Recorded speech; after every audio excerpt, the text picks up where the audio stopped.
All right.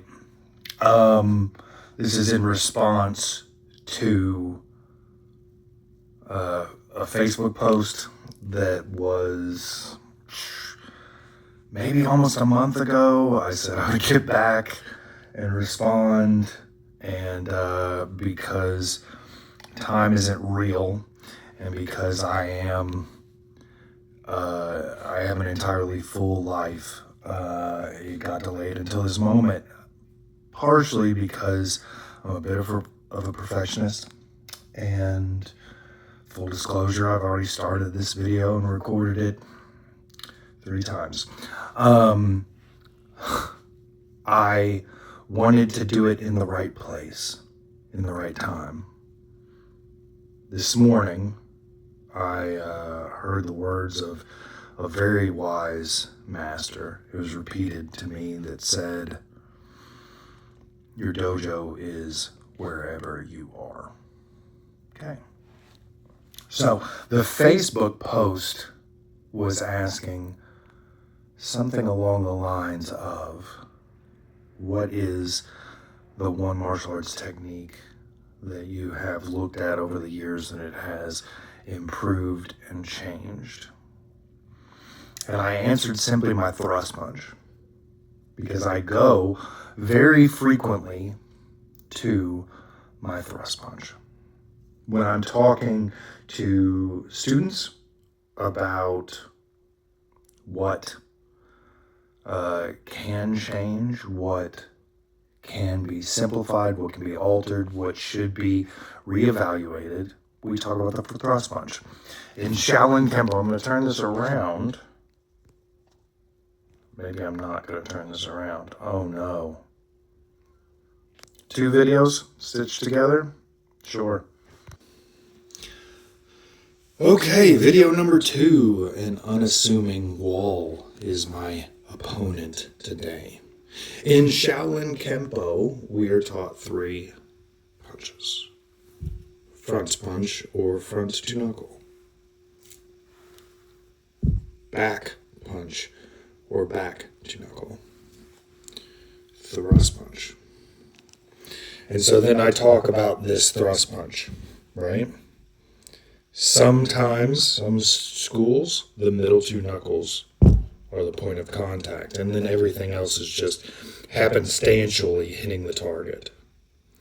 Sometimes that thumb clenches in, pushes the fingers together, and does more work. Sometimes it's just laxed enough to where it's relaxed, right? Sometimes the front 2 knuckles are what does that work. Sometimes it rotates.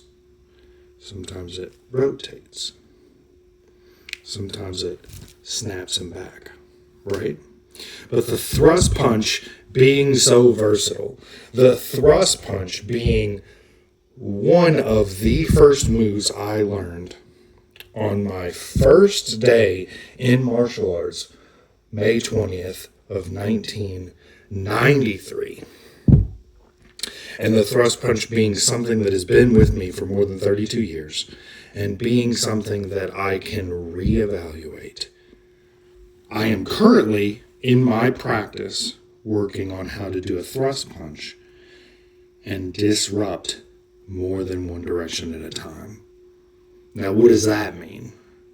If I punch straight out, that's one direction. I'm usually punching the center line, and the hope is to hit the spine or past the spine. Or if I'm aiming toward the head, the point is to hit behind the head or hit the person behind the person I'm hitting. Right? But if I take my thrust punch and I drive it in toward the spine and then rotate it, if I take the thrust punch and I drive it in toward the spine and then rotate it down. So the quick answer is a thrust punch. The long answer is I am using the thrust punch as a means to teach the way that we should look at every technique in our arsenal. Bruce Lee said, discard what is useless. And I do agree with that. But I think what he was really meaning was not to throw a technique away. It was to figure out why it was useless in the first place, to adopt it, to make it your own, to alter it in a way that it is no longer rendered useless. These techniques have existed for years, for decades, for generations, and will continue to exist past our existence. We're passing them down verbally by campfire, so to speak. And if we pass them down in the right way, future generations look at everything with a new light. And the new light, the new perspective is what we are trying to achieve.